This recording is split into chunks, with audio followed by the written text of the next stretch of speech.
Welcome to Soul Tribe Search Party, your go-to space for real talk, deep reflections, and unfiltered life moments. I'm your host, Breezy, and here we keep it raw, soulful, and authentic. Hit that subscribe button, and let's dive in. Hey, y'all.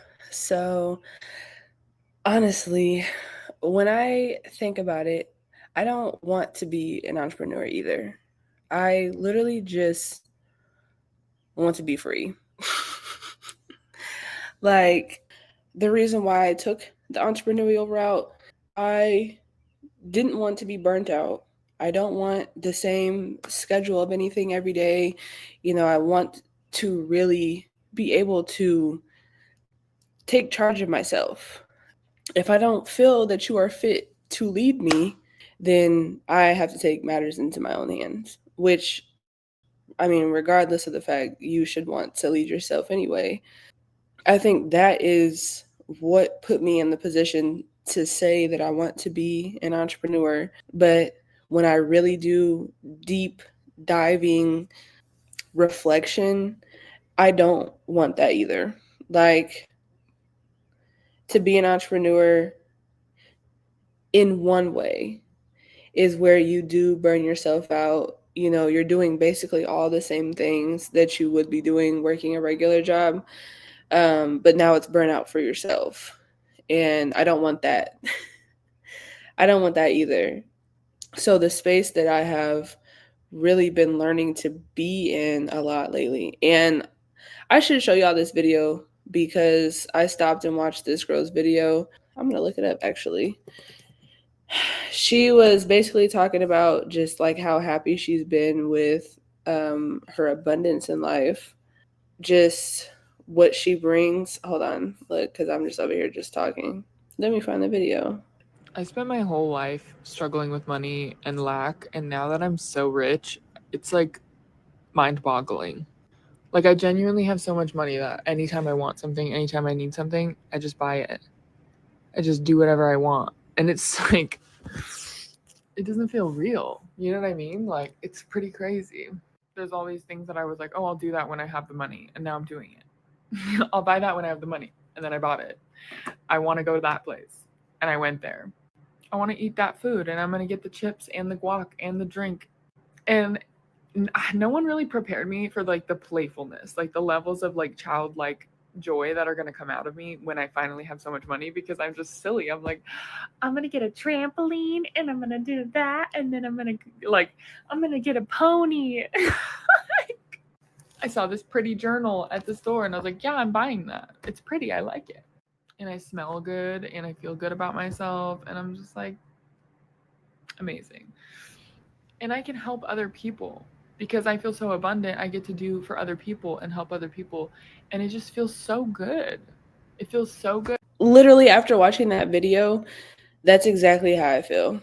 And the crazy thing is that it's okay for you to feel like that. It is okay for you to fully walk in your power and know your truth of how this shit really works. And of course, when you put that intention out there, because honestly, it's better to just move in silence, knowing that, but for the sake of just putting it out there so that people don't have to feel like it's wrong to feel that way or to be deserving of that. Yes. Like, I struggle so much in life because on a daily basis, I walk around with the most abundant mindset. I don't I don't live my life in fear of anything. I don't live my life worried. Like, I don't have a problem for every solution. I have a solution for every problem. Finding peace in that lane. And it doesn't mean everything is cookies and bubbles, because obviously if you operate that high, you are going to have to really do the work in that shadow side of things to continue to elevate in that direction. And when you are faced with that shadow side of stuff, it's heavy. and it's not the same for everybody. We all have our own shadows and burdens, but everybody is facing different things.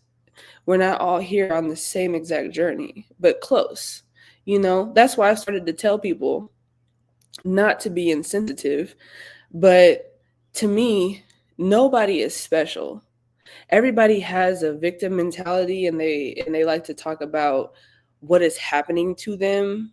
To me, it's just like, that's the crazy part, is everybody thinks everything is happening to them and that shit is not happening for them, or that they are separate from the collective, like that the collective doesn't have their own things that they have overcome or been through, and they're doing it. And it's not to invalidate anyone at all, because you are very valid in the things that you feel. But a lot of us don't get past that step where, okay, we've validated this emotion and how we feel about this, but now it's time to grow. Now it's time to get uncomfortable and outside of this. I have been very much so operating in a space of abundance, and it has been very scary. It's very scary because you're trying to balance between, am I too high, or it's very scary. But at the same time, it feels good as fuck, bro. It feels good as fuck to be a high achieving fucking, I don't even know what we should be called, human being. Like, I feel like I have a fucking PhD in being a fucking human. It's like, obviously every day you're still learning, you're still tested, you still are gonna be faced with things, only to see that yet it was another day of you overcoming. At the end of the day gonna end. And what I said about not wanting to be an entrepreneur, it's because obviously my gift is to give back to the collective, just as a lot of other people have that same journey in different ways. We all have the same common goal in different font. My craft is different from the next person's craft, and all that creativity is supposed to spark. You're going to stimulate people differently. We're all here to wake people up. We're all here to plant a seed. Okay? That's what, I don't want to say all of us, but yes. Plant the seed. And so it's like, when you are finally walking in alignment, it's scary. It's not what you expected. It's not what you expected. It's not like people's ideas of rich and running a business. It's not what we think it is. But very much so, if that is what you are good at, that's what you'll be given. Like, my archetype, and maybe that's not the right word to use. I'm trying to think of what what I was described as. It was something along the lines of like being a soft healer in a warrior body. And I mean, that's so Aries coded, but that's how I feel. I very much do feel softer on my internal world. Like, I am more nurturing and calm. I'm not a typical Aries, but in the same token, I am who I am, but I can meet you there in any aspect or form. So if you're on the darker side of things, like, all I'm going to be doing is mirroring back energy to you, because regardless of who you are, I'm not here to fault you or automatically just categorize you and put myself above or below you. That's not my job. Like, I'm literally just supposed to be living a human experience and living in my creativity and my mind and my soul's purpose and my soul's journey. We are all one. So why would we be spending our time comparing, contrasting, when if you are living in your authenticity, there is nothing to even compete with except yourself? Then you realize, like, life is not just about hustle, which I know, I've said it a few times. It's not about hustle. It's about finding yourself, living in your truth, and then just finding the peace.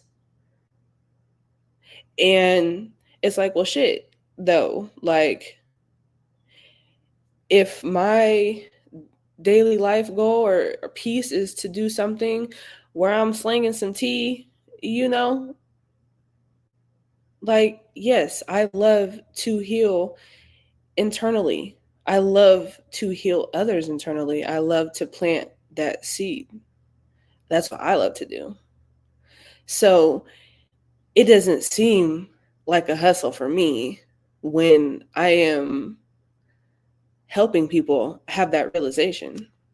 If it starts to feel like a chore, if it starts to feel like I'm being drained or something like that, then it's like, yes, you need to fact check yourself and take that energy out of, what am I doing this for? Am I doing this to hustle? Am I doing this to survive?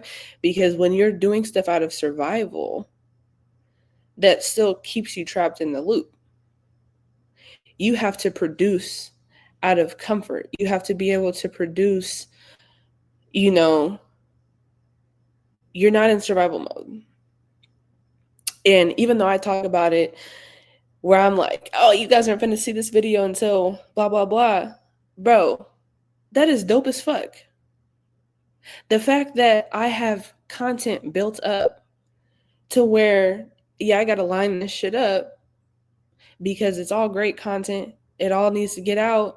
But my schedule right now only, like, I'm not going to put the stress on myself to have to produce every day. I don't have to produce every day. I don't want to put a YouTube video out every single day. I don't want to put a TikTok out every single day. My thing is, I'm going to have a schedule to where I'm tackling each thing I want to tackle. And then I'm just going to follow suit with that. And I'm going to follow suit with that until it deems it needs an upgrade, or if it needs a downgrade, whatever it is. But to be able to produce in advance because you're not in your survival mode, you're in your comfort state, and you can give out these messages or whatever the fuck it is, that's awesome. So, and I feel like personally, there will come a day where I can just off top produce a video, edit it that day, put it out there that same day. But I'm not there yet.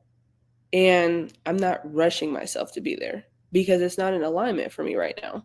My job right now is to be a mom, to be me. Okay.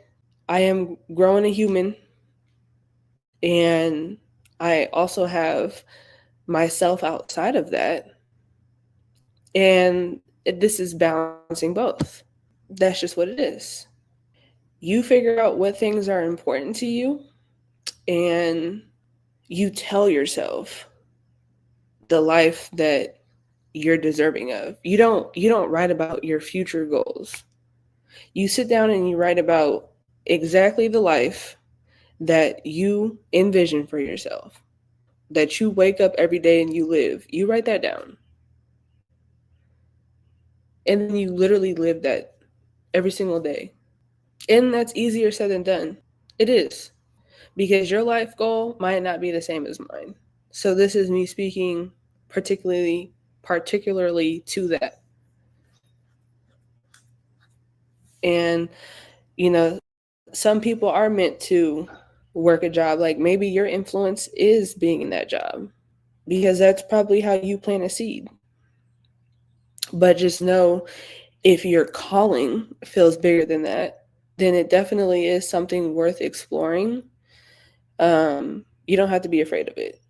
And literally firsthand, like I was definitely somebody that I had to see where I was landing first before I jumped.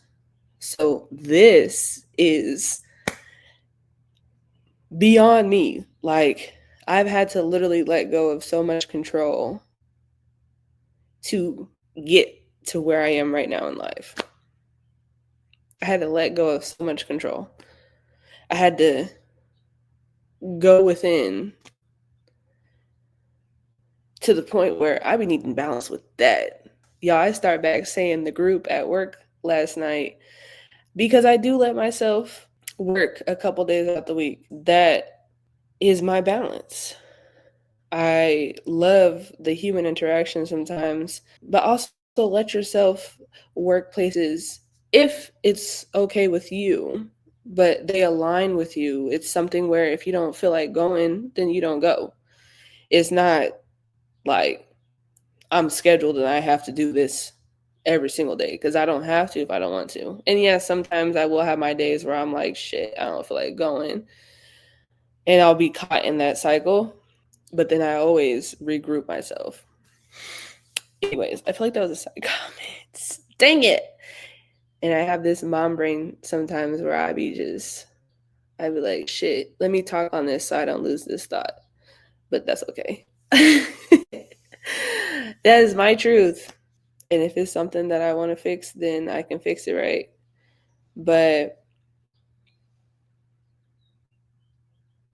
yep, it's lost.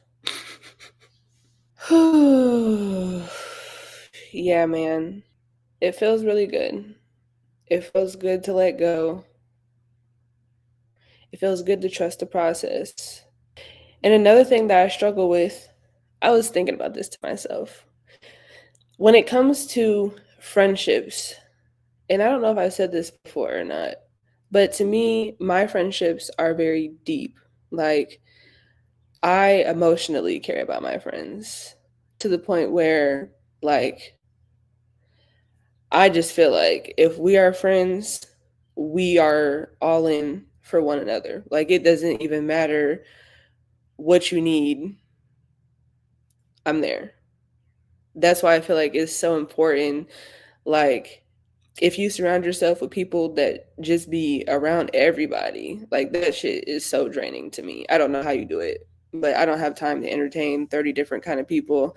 Like I just need me a couple good ones that like they know you, they love you, they take their time to understand you, to support you, to show up for you.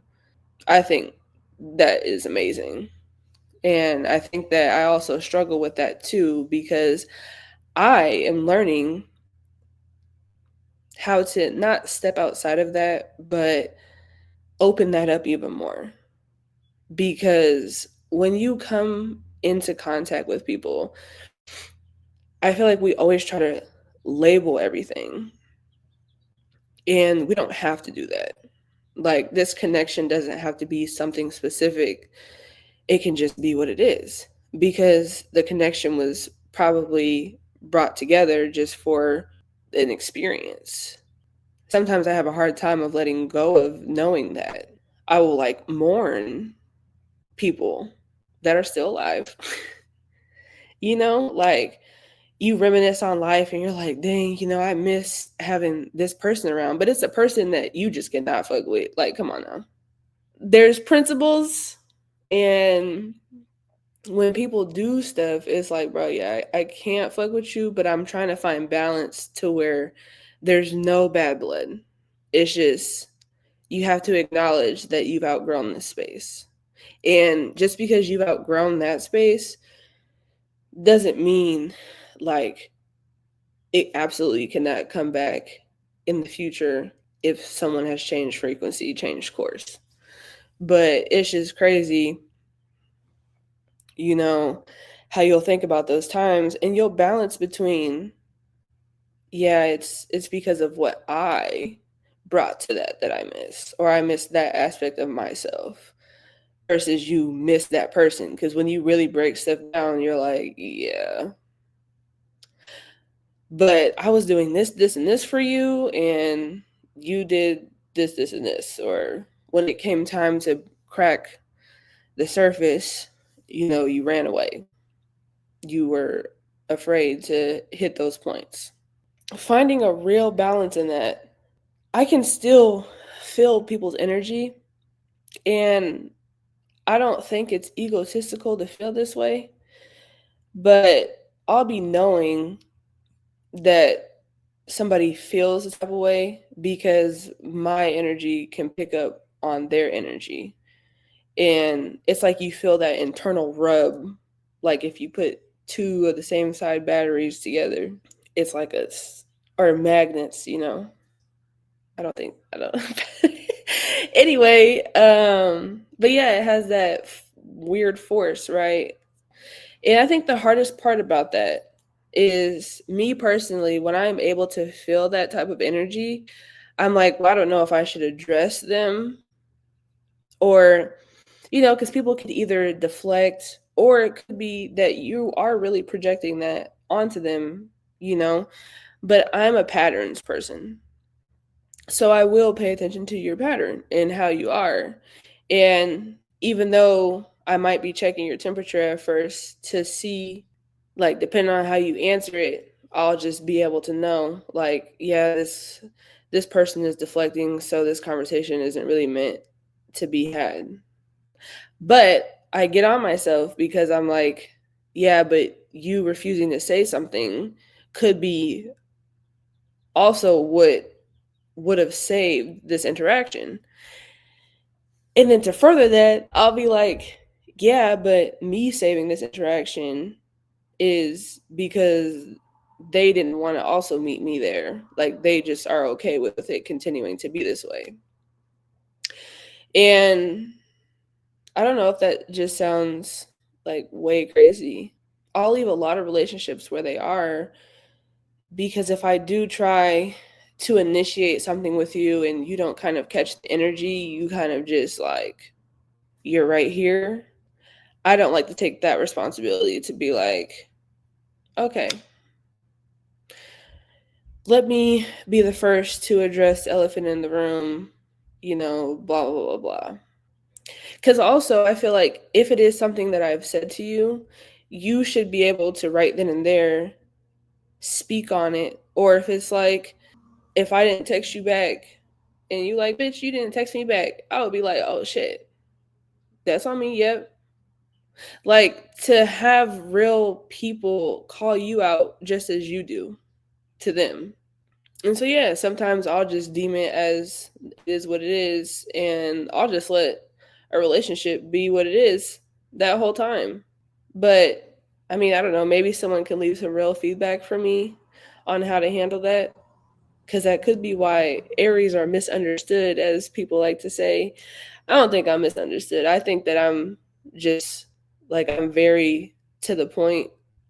Yes, I don't necessarily talk to everybody about every single thing that they do because I also feel like I have the understanding that people know what they're doing.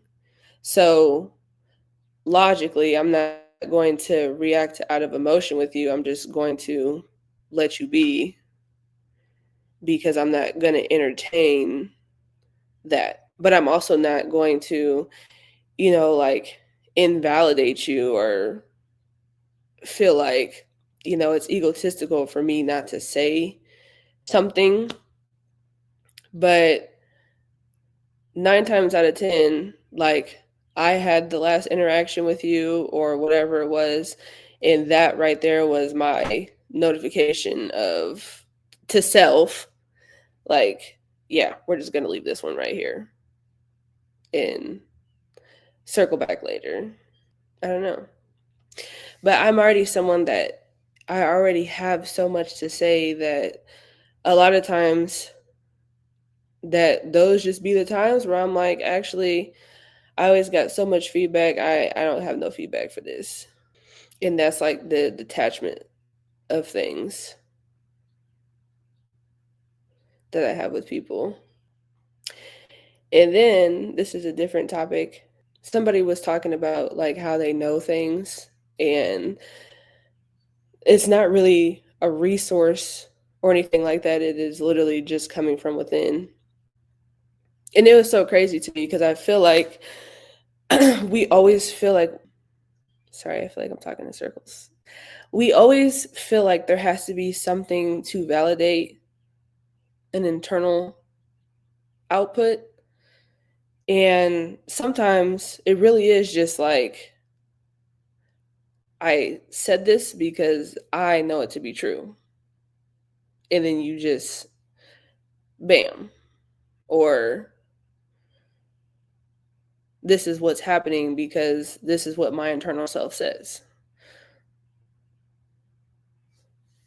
Like, I don't have to always quote fucking George Jefferson from 1736 about some fact. It's like, no, my internal self said that this was a fact, so this is what it is. But it's not that I be trying to just, somebody could be like, the sky is blue. And I'm like, listen, just stop looking up there and look at me. I'm telling you that it's purple. And I know this. I'm not saying that. I'm literally saying, like, yes, the sky is in fact blue, but I have also furthered my internal research, and I found that it is actually made up of this and this. That was probably a bad example, but you have to understand what I'm saying. I think that was all for my brain dump today, because I do feel like my thoughts were kind of all over the place. But I think my biggest takeaway from what I talked about today was just make sure, as an entrepreneur, as a creator, whatever it is, you are allowing yourself space and you are not obsessing over being a creator, being a business owner, whatever the case may be. Like, you are creating from a space of, I'm relaxed, I'm okay, grounded, and you know that you're good. So, until next time. That's a wrap for today's episode. If this resonated with you, don't forget to follow, share, and connect with me on YouTube, TikTok, and my website can be found in my bio. Let's keep the convo going.